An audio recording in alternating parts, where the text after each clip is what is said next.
नमस्कार दोस्तों। आज बात करते हैं स्टॉक कैसे कहाँ से सिलेक्ट करें। जैसे लास्ट वीडियो में हमने देखा था शेयर मार्केट क्या है, तो एक स्टॉक एज ऐप है जिस माध्यम से हम लोग स्टॉक सेलेक्ट कर सकते हैं। जैसे ये स्टॉक एज का फ्रंट पेज है जिसमें बहुत सारे इन्फॉर्मेशन दी हुई है। जैसे 27 अगस्त 2021 निफ्टी 50 में एडवांस शेयर्स 39 थे, डिक्लाइन शेयर 11 थे। वैसे निफ्टी 500 में 346 शेयर एडवांस में थे, 150 शेयर डिक्लाइन में थे। इस माध्यम से हम लोग निफ्टी 50 निफ्टी 500 के बारे में जान सकते हैं। अभी देखते हैं इंडाइसेस। जैसे बहुत सारे इंडाइसेस होते हैं, अपने नाम सुने रहेंगे। Nifty 50, Nifty bank, Nifty IT, Nifty pharma, Nifty PSC, Nifty PSU bank, Nifty reality, Nifty auto, Nifty FMCG, Nifty energy, Nifty metal. और राइट साइड में जो दिख रहे हैं उनके प्राइस है। और जैसे कि हम देख सक पा रहे हो कि यहाँ पे ऊपर एक ऑप्शन है गेनर्स। गेनर्स में हम लोग क्लिक करते हैं तो उस दिन के गेनर्स इंडाइसेस कौन से है। जैसे निफ्टी मेटल है, निफ्टी फार्मा है, निफ्टी नेक्स्ट 50 है, निफ्टी पीएससी है, निफ्टी इंफ्रास्ट्रक्चर है, Nifty small cap, Nifty mid cap, Nifty media, Nifty media mid cap 150।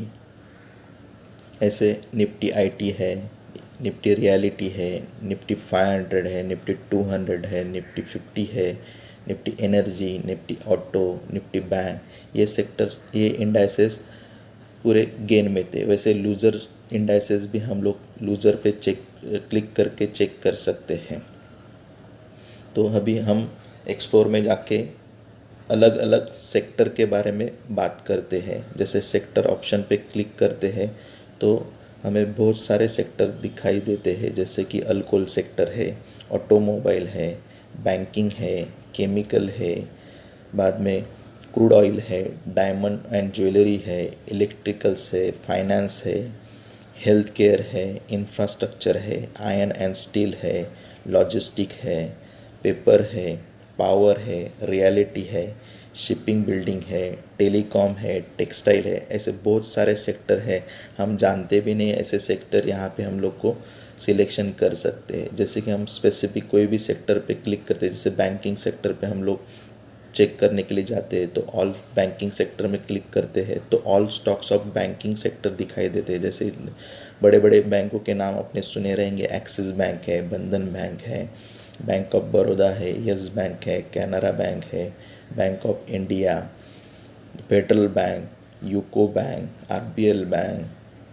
ठीक है, तो ऐसे बहुत सारे बैंकों के शेयर्स यहाँ पे दिखाई देते हैं। और राइट साइड में जो दिखाई दे रहा है उनके प्राइजेस है और उस दिन में वो कितने परसेंट अप चल रहे हैं वो दिखाई दे रहे हैं। जैसे गेनर्स में क्लिक करते हैं तो गेनर्स में उस दिन में कौन से शेयर्स गेंस कर रहे थे। बैंक ऑफ इंडिया है, आईडीबीआई बैंक है, इंडियन ओवरसीज़ बैंक है, बैंक ऑफ महाराष्ट्र है, येस बैंक है, एक्सिस बैंक है, यूको बैंक है, बैंक ऑफ बड़ौदा है, इंडियन बैंक है।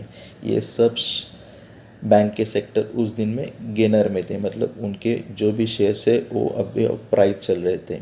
जैसे लूज़र पे क्लिक करते हैं तो लूज़र में कैनरा बैंक है, एचडीएफसी बैंक है, द फेडरल बैंक लिमिटेड है, पंजाब एंड सिंडिकेट बैंक है। ऐसे हम बैंकिंग सेक्टर के पूरे स्टॉक्स चेक कर सकते हैं। उसी तरह और एक सेक्टर देखते हैं, जैसे कि दूसरा ऑप्शन है केमिकल सेक्टर। हम लोग केमिकल सेक्टर में एंटायर केमिकल सेक्टर्स में क्लिक करते हैं तो हमें all stocks of the chemical sector दिखाई देते। जैसे एशियन पेंट है, आरती इंडस्ट्रीज़ है, दीपक नाइट्रेट है, अतुल लिमिटेड है, टाटा केमिकल, गुजरात फ्लोरोकेमिकल्स, बाद में इंडिगो पेंट्स, बालाजी एमनीज,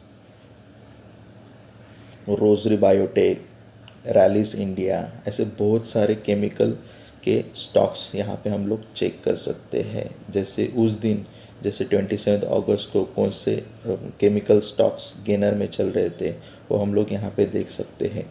जैसे राइट साइड में उस पर्टिकुलर शेयर की प्राइस लिखी है और कितने परसेंट वो अप चल रहे थे। जैसे लूज़र पे क्लिक करते हैं तो ऐसे कौन से केमिकल स्टॉक्स है जो लूज़र में चल रहे थे। जैसे कि बहुत सारे स्टॉक के नाम आप देख सकते हो। तो इस तरह से हम लोग हर सेक्टर वाइज हर शेयर के बारे में जानकारी ले सकते हैं। तो आप कौन से भी सेक्टर पे क्लिक करके पर्टिकुलर शेयर के बारे में भी जान सकते हैं। जैसे कि हम लोग केमिकल सेक्टर में एक शेयर देख लेते हैं, जैसे एशियन पेंट है। इस शेयर के बारे में हमको जानकारी चाहिए है, तो उस पर क्लिक करने के बाद हमें उस शेयर की प्राइस कितनी है, मतलब 1 डे में उसका प्राइस कैसे ग्रो हो रहा है। 1 मंथ का चार्ट लगाते हैं तो 1 मंथ का चार्ट में हमें मालूम पड़ता है कि वो कैसे ऊपर जा रहा है। 6 मंथ का चार्ट है, 1 ईयर का चार्ट है, 5 ईयर्स का चार्ट है। जैसे कि 5 ईयर के चार्ट में हम लोग चेक करते तो वो प्राइस 1000 से लेके अभी 3000 के आसपास चल रहा है। तो 5 साल में इसमें कम से कम 2000 की बढ़ोतरी हुई है। जैसे डिलीवरीज है, मतलब उस शेयर के प्राइस, उस शेयर के जो डिलीवरीज ली गई है, जैसे उस दिन कितने ख़रीदारी की है, वो सब हम लोग इस डिलीवरीज में क्लिक करके माध्यम से हम लोग मालूम कर सकते हैं। उसके टेक्निकल के बारे में जान सकते हैं, जैसे कि 5 साल में उन्होंने 170% रिटर्न दिए हैं, 2 ईयर्स में अराउंड 90% के आसपास रिटर्न दी है। टेक्निकल्स में लेवल्स चेक कर सकते हैं, जैसे कि उस दिन की प्राइस कितनी है, उस दिन में वो प्राइस कितना लो गया हुआ है, कितना ऊपर गया हुआ है, ये सब मालूम कर सकते हैं। फंडामेंटल चेक करते हैं तो फंडामेंटल में मार्केट कैप कितना है उसका, अर्निंग पर रेशो क्या है, बाद में डिविडेंड कितना देता है, नंबर ऑफ शेयर्स कितने हैं। ऐसे पर्टिकुलर हम लोग उस शेयर के बारे में जान सकते हैं। फाइनेंशियली उनका ग्रोथ कैसा है, 2021 में उनका फाइनेंशियल बैलेंस शीट कितना करोड़ में चल रहा है, वो सब कुछ हम लोग इस माध्यम से जानकारी ले सकते हैं। बाद में उस कंपनी में शेयर होल्डर्स, जो ऊपर राइट साइड में क्लिक करने के बाद मालूम पड़ेगा शेयर होल्डर, जैसे प्रमोटर के पास कितने शेयर्स है, पब्लिक के पास कितने शेयर्स है, एफआईएस के पास कितने शेयर्स हैं, डीआई के पास कितने शेयर्स हैं, ये पूरे हम जानकारी ले सकते हैं। तो ऐसे हर सेक्टर के बारे में हम लोग जानकारी ले पा सकते हो इस स्टॉकेज के माध्यम से। जैसे कि ये ऑल सेक्टर से कौन से भी आप सेक्टर्स पे क्लिक करते हो तो ऑल उस सेक्टर में जो भी स्टॉक्स आते हैं उसके बारे में हम लोग पूरी जानकारी ले पाएंगे। तो अभी बात करते हैं एनालिटिक्स। इसमें और बहुत कुछ ऑप्शंस है, जैसे कि लेफ़्ट साइड में ये स्कैन ऑप्शन है। जैसे कि हम लोग स्कैन पे क्लिक करते हैं तो हमें बहुत सारे स्कैन आते हैं, बट ये स्कैन जो है उनको हम लोग को स्कैन करना है और पर्टिकुलर शेयर के बारे में जानकारी लेनी है तो हमें कुछ सब्सक्रिप्शन लेना पड़ेगा, उसके बाद ही हम लोग इनको स्कैन कर सकते हैं।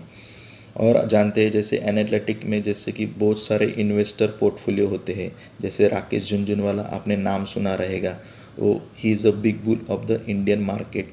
तो उनके पास कौन से कंपनी के शेयर है ये भी हम लोग इस माध्यम से जानकारी ले सकते हैं। जैसे कि रैलिस इंडिया है, बिल केयर है, डेल्टा कॉप है, जुबिलेंट फूड है, क्रिसल एलटीडी है, बाद में टाइटन कंपनी है जो उनके पास इसके अराउंड 22 करोड़ से भी ज़्यादा शेयर्स है। ऐसे बहुत सारे कंपनियों के नाम है जिसमें राकेश झुनझुनवाला ने उसमें इन्वेस्ट किया है। तो ऐसे छोटे कंपनियों में, बड़े कंपनियों में हम लोग भी इन्वेस्ट कर सकते हैं इसके माध्यम से। जैसे कि ये बिग बुल कर सकते तो हम लोग क्यों नहीं कर पाएंगे। तो इस माध्यम से हम लोग पूरी जानकारी ले पा रहे हैं। तो मुझे ऐसा लगता है कि ये स्टॉक एज ऐप जो है उसके माध्यम से हम बहुत कुछ स्टॉक सिलेक्ट कर सकते हैं। तो मैं आशा करता हूँ मैंने जो आपको इन्फॉर्मेशन दी है उसके माध्यम से आप स्टॉक सिलेक्ट कर पाओगे और हमारे साथ ग्रो होते रहेंगे। और मुझे ऐसा लगता है कि आपको ये वीडियो अच्छा लगा रहेगा तो लाइक कीजिए, सब्सक्राइब कीजिए और अपने दोस्तों को सेंड कीजिए। Thank you very much.